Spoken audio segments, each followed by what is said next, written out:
Hey Brick Maniacs, welcome back to another Friday Sit Rep. This week we have the new Modern Marine Rifleman V2 along with a new pre-order for Vietnam bricks. So let's dive in, take a closer look.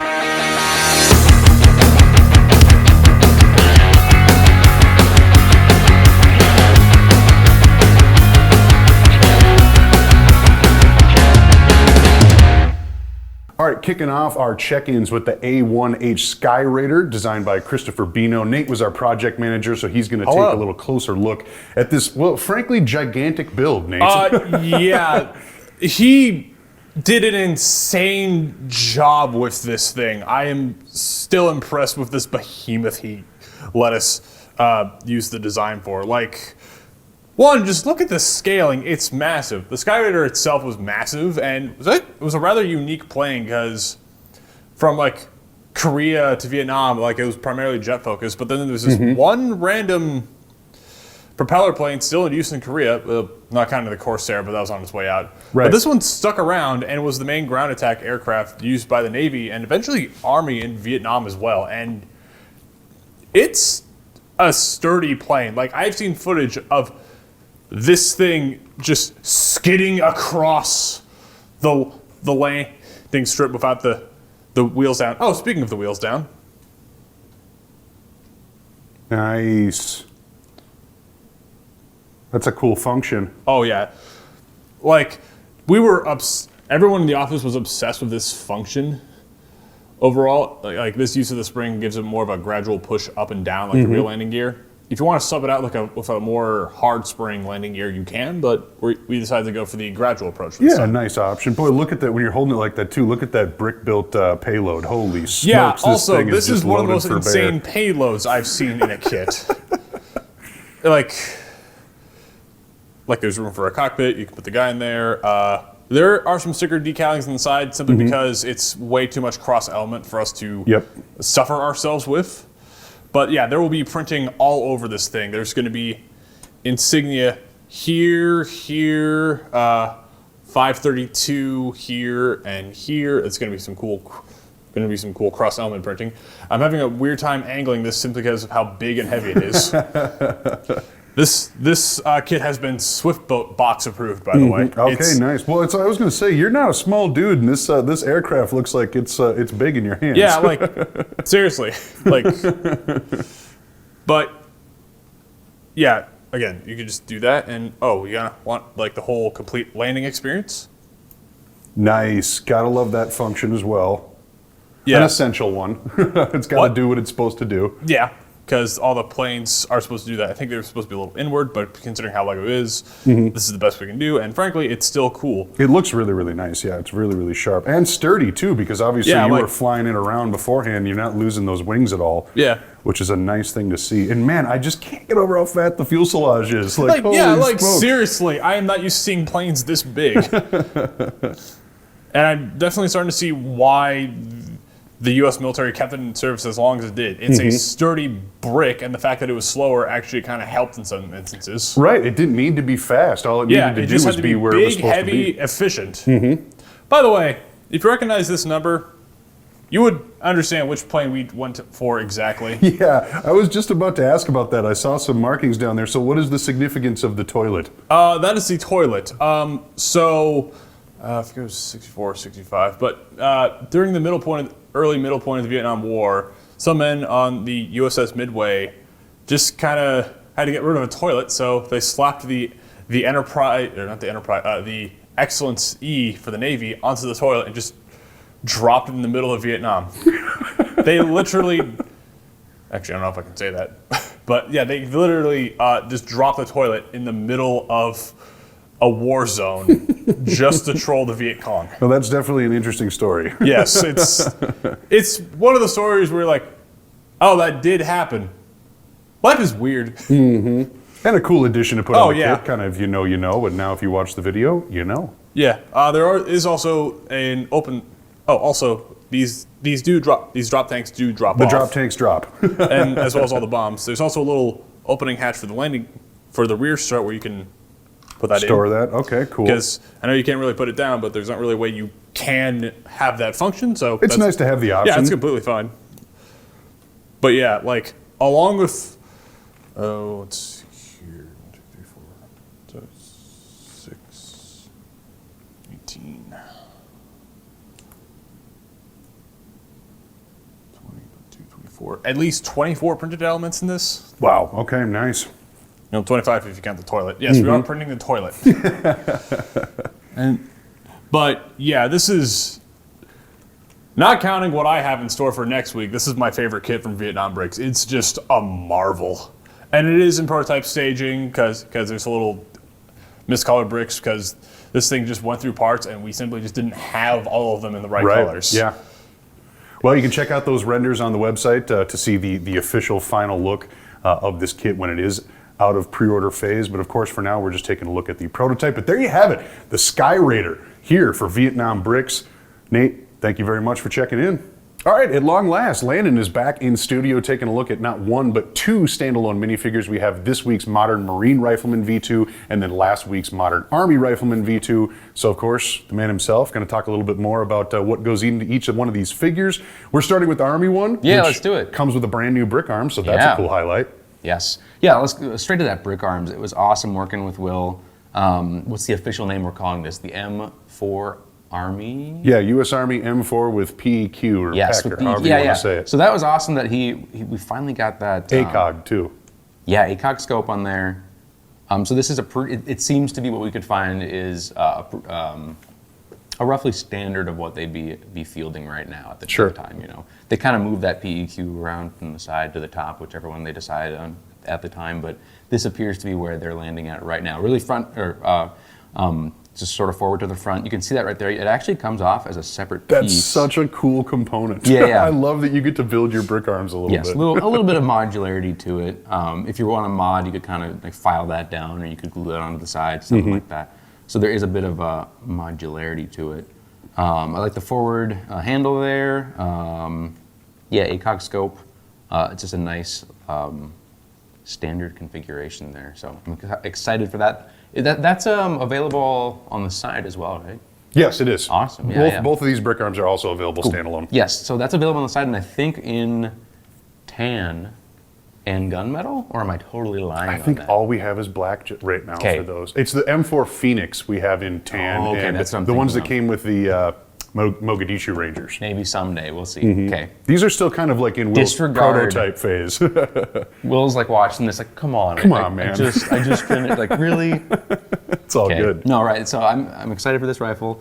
Moving on to the helmet. So this is a officially licensed brick arms. We talked with Will. We got kind of the skeleton of the official modern combat helmet, and then Amanda did a wonderful job creating this simulated fabric helmet cover.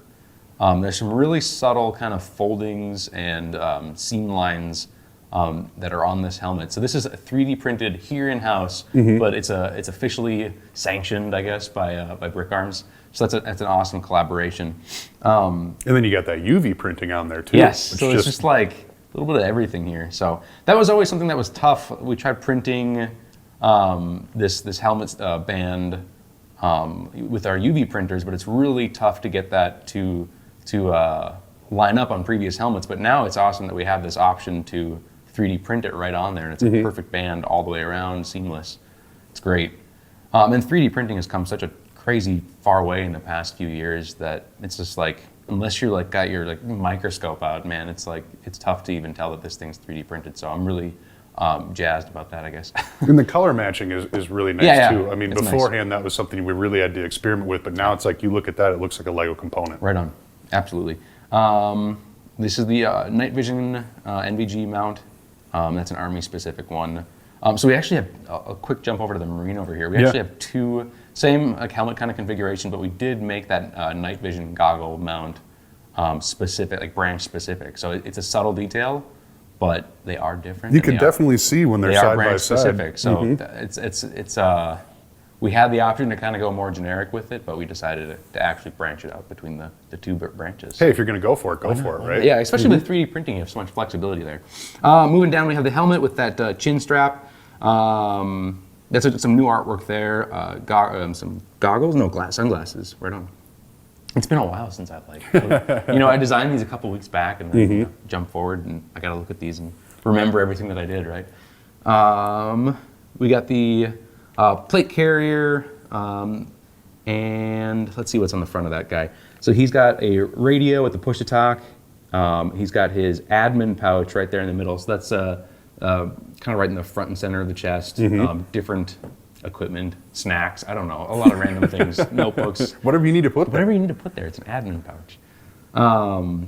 Then the magazine carriers, that's kind of like a pouch that's, it's not quite integrated into the plate carrier, but it does kind of visually blend in with that plate carrier. It's a kind of like more of a one piece versus the separate pouches. I think there are individual cells within it, but yeah. Obviously, it's supposed to work as a unit. Right. What else did I get on this guy? A little grenade pouch, or well, no, did I put a grenade pouch on there? I'm trying to remember what everything on here. Okay, on the side, again, this is all camouflage, so it's like hard to see. Differentiating it all. So there's like the little med kit on the side with the tourniquet pouch on top. I swear it's there. It's just like, you know, I gotta zoom in, I guess. That's the fun of these figures when you get them. You get to open them up, see them real up close. I try to get everything, you know.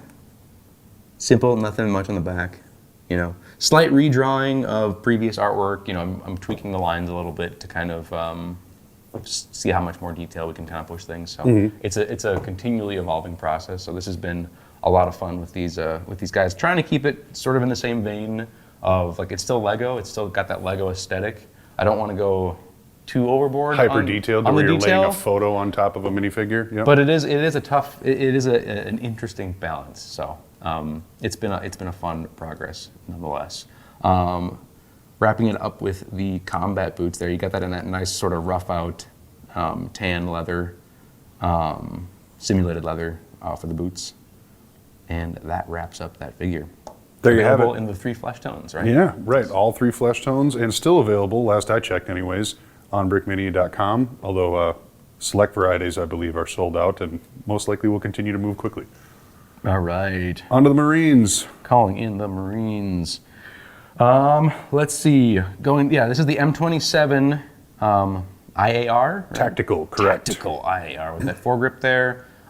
Similar to what you'd see the Marines fielding currently. They switched over to this M27 platform fairly recently. From all accounts, it's a pretty solid platform. So Yeah. cool to see where this is going to progress, you know. As far as, again, going back to that helmet, we have that Marine-specific night vision goggle mount.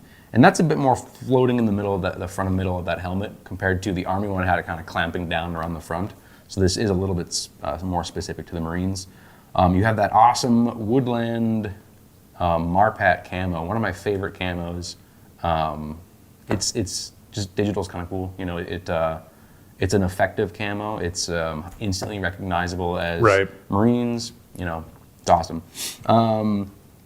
He's wearing a combat shirt, or the frogs. So it's I forget what that acronym is for, but it's the combat. It's a combat shirt, and so there's underneath of the plate carrier is a bit more of like, I think it's more of a stretchy-ish fabric that there's not pockets on there, so the plate carrier sits on there a lot more comfortable, a lot more breathable. Almost like an Under Armour layer. Yeah, it's like an Under Armour layer, totally. So then, brand new Gen 3 plate carrier. They just started fielding this thing within the last little bit here, and it's a really interesting system. You know, you can tell that they have been kind of looking at the past few years of conflict and applying that, just some stuff that we've seen in the Special Forces, applying that to a more standardized infantry loadout in this plate carrier. So it actually it allows you to build this plate carrier in kind of 2 different configurations. You can actually have like a lightweight configuration, and then here we see the more complete full configuration.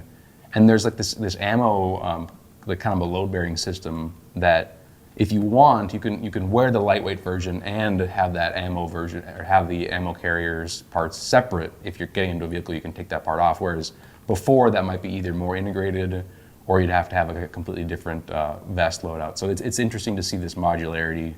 You can tell that they're trying to apply what they've learned right to the uniform, or to the equipment. The vest is cool. It's got these quick releases on either sides of those ammo magazine pouches there. And there's just like a little pull tab. You can't see that at this scale, but there's these plastic pieces that you just pull a tab and this whole front section pretty much comes off. So a very, very quick release. Some of the fastest, or probably one of the most easy release systems that I've seen on a plate carrier, especially something fielded more common like this. So that's cool to see that innovation happen. Obviously good for medical treatment in the field. Absolutely, yeah. This thing just looks like it would be a lot easier to remove than some of those previous systems. On the side, I love the dump pouch. So it's, you put your magazines in there. I've seen water bottles in there. It seems like a pretty versatile dump pouch. And that thing will roll up if it's empty and get out of the way. But sure, you see it kind of open like this, ready to either take empty magazines or whatever whatever they want to stow in there. And so that's kind of one of those iconic things that I see a lot with the Marines these days. Moving around to the back, got your hydration pack. Another one of those kind of, I guess, something that stood out to me about Marines uniforms would be this hydration pack. I'm assuming they can use it for more than just a hydration pack because I see it not always with the water hose coming out of it. I thought you meant like beer. Beer, oh right. I mean, maybe, I don't know. Who knows? Leave it to the Marines, right? But it's another just utilitarian big pouch on the back. And one that clearly the average rank and file Marine is usually sporting. Right. Right. Yes, and this is a good angle for this vest. This new Gen 3 vest features a lot of laser cutting it's not the Alice like ladder, what is it? I'm totally blanking on all the different names here. It's not the standard Alice like webbing here. It's like laser cut directly into this nylon, and so there's little slats here and there. You can kind of see it on the front as well, kind of on either side of that Velcro patch. But that's a newer thing that we're starting to see. It's compatible with the traditional Molly webbing, not Alice, Molly. Molly webbing.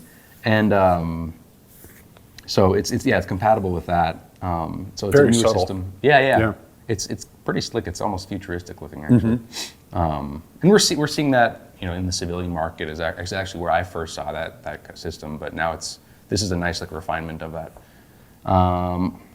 Back on the front we have some PMags with the pouches. So there's 3 of the same pouches open, and I have one of them closed there.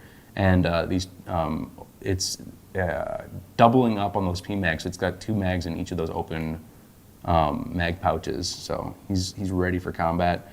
Above that, you got those 2 grenade pouches, and your little carabiner going there, and you can see that hydration hose coming up off the side there. So cool. So this dude's decked out. I hope I wasn't rambling. I hope you guys are interested in all the different gear. I totally got to geek out with this minifigure, and I hope that you will enjoy it. Well, considering how popular their predecessors were and how much we plan on restocking these, I do think that they will be interested to hear just all the little greebles that went into these new version 2 modern Marine Riflemen, and then of course the modern Army Riflemen as well. The Marines are brand new on the website as of this morning. The Army guys launched last week, but there you have it, the breakdown from the man himself. Landon, thanks for checking in. Thanks for having me. All right, Brick Maniacs, that will just about do it for the Friday sit rep. Quick note from me though, next Friday will be the official announcement for the winners of this most recent mock contest, and Monday will be when we announce the theme for the new mock contest. So if you've got any last minute requests or want to plead your case, do so in the comments right now, because we think we know what we're going to move forward with. But like I said, we will make that official announcement on Monday, and then next Friday will be the official announcement for the winners of this most recent mock contest. If you know who you are, don't say anything on social media yet, please and thank you. All right, so that will do it for the Friday sit rep. Thank you very much for watching.